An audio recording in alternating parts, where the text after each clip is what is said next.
നമ്മൾ മലയാളികളുടെ അല്ലെങ്കിൽ പൊതുവെ ഇന്ത്യക്കാരുടെ ചില മര്യാദകൾ, പ്രത്യേകിച്ച് ഭക്ഷണം കഴിക്കുമ്പോഴുള്ള മര്യാദകളാണ് പലപ്പോഴും ചർച്ചയായി മാറുന്നത്. സ്വിറ്റ്സർലൻഡിന്റെ തലസ്ഥാനമായ അവിടുത്തെ ഏറ്റവും വലിയ നഗരമാണ് സൂറിച്ച് എന്നത്. കുറച്ച് നാളുകൾക്ക് മുന്നെയാണ് സൂറിച്ചിലെ ഒരു ഹോട്ടലിലെ ബ്രേക്ക്ഫാസ്റ്റ് ബുഫേയിൽ നിന്ന് ഇന്ത്യക്കാരായ വിനോദസഞ്ചാരികൾ ഭക്ഷണം പൊതിഞ്ഞെടുത്ത് കൊണ്ടുപോയ സംഭവം സുമിത് എന്ന യുവാവ് എക്സിൽ പങ്കുവെക്കുന്നത്. അവിടുന്ന് ഭക്ഷണം പുറത്തു കൊണ്ടുപോകാൻ പാടില്ല എന്ന് പ്രത്യേക നിർദ്ദേശമുണ്ടായിട്ടും ഇന്ത്യൻ വിനോദസഞ്ചാരികളുടെ ഭാഗത്തു നിന്നുണ്ടായ മോശം സ്വഭാവത്തെക്കുറിച്ചാണ് ആ പോസ്റ്റിൽ പറയുന്നത്. അവിടെ നിന്ന് ഭക്ഷണം കഴിച്ച ശേഷം അവർ ഒഴിഞ്ഞ പാത്രങ്ങളിൽ പഴങ്ങളും തൈരും പുഴുങ്ങിയ മുട്ടകളും നിറച്ചു വെച്ചുവെന്നും അത് പുറത്തേക്ക് ബാഗിൽ എടുത്തുകൊണ്ടുപോയെന്നും ആ കുറിപ്പിൽ പറയുന്നു. എന്നാൽ ഡൈനിങ് ഏരിയയിൽ അതിഥികൾ ഭക്ഷണം പുറത്തേക്ക് കൊണ്ടുപോകരുതെന്ന് ബുഫയുടെ പ്രവേശന കവാടത്തിലെ ബോർഡിൽ കൃത്യമായി എഴുതിയിട്ടുണ്ടെന്നാണ് ആ യുവാവ് പറയുന്നത്. സത്യം പറഞ്ഞാൽ ഈ പെരുമാറ്റം കണ്ട് എല്ലാവരും അത്ഭുതപ്പെടുകയും ഞെട്ടുകയും ചെയ്തു. ആ ഇന്ത്യൻ കുടുംബം സ്വിറ്റ്സർലൻഡ് യാത്രയിലായിരുന്നു. അവർ ടൂറിസ്റ്റുകളായിരുന്നു. അവർ വലിയൊരു തുക തന്നെ ആ ട്രിപ്പിനായി നൽകിയിട്ടുണ്ടാകുമെന്ന് എനിക്ക് ഉറപ്പാണ്.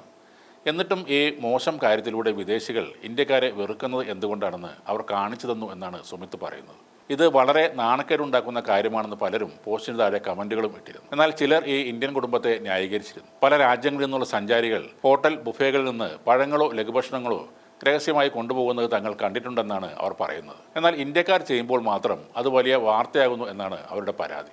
സ്വിറ്റ്സർലൻഡ് യാത്രയ്ക്കിടെ ഒരു ഹോട്ടലിലെ അനുഭവം പങ്കുവച്ച ഇന്ത്യൻ ഡോക്ടറുടെ കുറിപ്പും സമൂഹ മാധ്യമങ്ങളിൽ വൈറലായിരുന്നു. ഇന്ത്യൻ ടൂറിസ്റ്റുകൾക്ക് വേണ്ടി മാത്രമായി ഹോട്ടലിൽ കണ്ട ഒരു നോട്ടീസിനെ പറ്റി അർഷിത് എന്ന ഡോക്ടറാണ് സമൂഹ മാധ്യമങ്ങളിൽ പോസ്റ്റ് പങ്കിട്ടത്. ബുഫേയിൽ ഭക്ഷണങ്ങൾ പാക്ക് ചെയ്തുകൊണ്ട് പോകരുതെന്നാണ് ഇന്ത്യക്കാരെ പ്രത്യേകമായി അഭിസംബോധന ചെയ്ത് നോട്ടീസ് അടിച്ചിരുന്നത്. ആ സന്ദേശം തന്നെ വല്ലാതെ വേദനിപ്പിച്ചുവെന്നും ആ കുറിപ്പിൽ അർഷിത് പറയുന്നു. കുറച്ച് വർഷങ്ങൾക്ക് മുമ്പ് ഞാൻ കുടുംബത്തോടൊപ്പം സ്വിറ്റ്സർലൻഡിലായിരുന്നു. ഹോട്ടൽ മുറിയുടെ വാതിലിന് പിന്നിൽ ഒരു നീണ്ട സന്ദേശമുണ്ടായിരുന്നു. ബുഫേയിലെ ഭക്ഷണങ്ങൾ പാക്ക് ചെയ്തെടുക്കരുത്. നിങ്ങൾക്കത് വേണമെങ്കിൽ ഞങ്ങൾ നിങ്ങൾക്ക് പ്രത്യേകം പാക്ക് ചെയ്ത ഭക്ഷണ സാധനങ്ങൾ തരാം എന്നാണ് അതിൽ എഴുതിയിരുന്നത്. ഹോട്ടൽ ബുഫേകളിൽ പലപ്പോഴും അൺലിമിറ്റഡ് എന്ന് പരസ്യപ്പെടുത്താറുണ്ടെങ്കിലും അത് അക്ഷരാർത്ഥത്തിൽ എടുക്കേണ്ട കാര്യമില്ല. അൺലിമിറ്റഡിന്റെ അർത്ഥം അത് ബാഗിൽ പൊതിഞ്ഞെടുത്ത് കൊണ്ടുപോയി ജീവിതകാലം മുഴുവൻ സൗജന്യ ഭക്ഷണം കഴിക്കാമെന്നല്ല.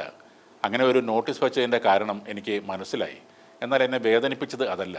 ആ നോട്ടീസിൽ ആരുടെ പേരും വെക്കാമായിരുന്നു, അല്ലെങ്കിൽ എല്ലാവർക്കുമായിട്ടുള്ള ഒരു പൊതു നോട്ടീസ് ആക്കാമായിരുന്നു. എന്നാൽ അവിടെ പ്രത്യേകമായി പ്രിയപ്പെട്ട ഇന്ത്യക്കാരെ എന്ന് അഭിസംബോധന ചെയ്തിരുന്നു. അതാണ് തനിക്ക് ഏറെ സങ്കടമായതെന്നും ആ ഡോക്ടർ കുറിപ്പിൽ പറയുന്നു. ബുഫേയിൽ ഭക്ഷണം കഴിക്കുമ്പോൾ പാർസൽ ആയിട്ട് എടുക്കാതിരിക്കുക എന്നത് ഒരു സാമാന്യ മര്യാദയാണ്. അല്ലെങ്കിൽ അവിടുത്തെ സ്റ്റാഫിനോട് കാര്യം പറഞ്ഞാൽ അവർ എടുത്തു തരും. പ്രശ്നം എന്താണെന്ന് വെച്ചാൽ ഈ പാഴ്സലായിട്ട് ഫുഡ് പൊതിഞ്ഞ് എടുക്കുന്നവർ അവിടെ ഉള്ളതിൽ ഏറ്റവും നല്ല അല്ലെങ്കിൽ ഏറ്റവും വില കൂടിയ ഐറ്റം തന്നെയാകും എടുക്കുന്നത്. ഇത് നടത്തുന്നവർക്ക് പിന്നീട് അത് റീഫിൽ ചെയ്യാനും ഏറെ ബുദ്ധിമുട്ടായിരിക്കും. ഇത് എല്ലാവരും ചെയ്യുന്നു എന്നല്ല, എന്നാൽ ചിലർ അങ്ങനെ തീർച്ചയായും ചെയ്യുന്നുണ്ട്. അതുകൊണ്ട് തന്നെയാണ് ഇന്ത്യക്കാരുടെ ശ്രദ്ധയ്ക്ക് എന്ന് പ്രത്യേകമായി പറഞ്ഞുകൊണ്ട് പല നാടുകളിലും ഹോട്ടൽ മാനേജ്മെന്റിന് അവിടെ ബോർഡുകൾ തൂക്കേണ്ടി വരുന്നത്.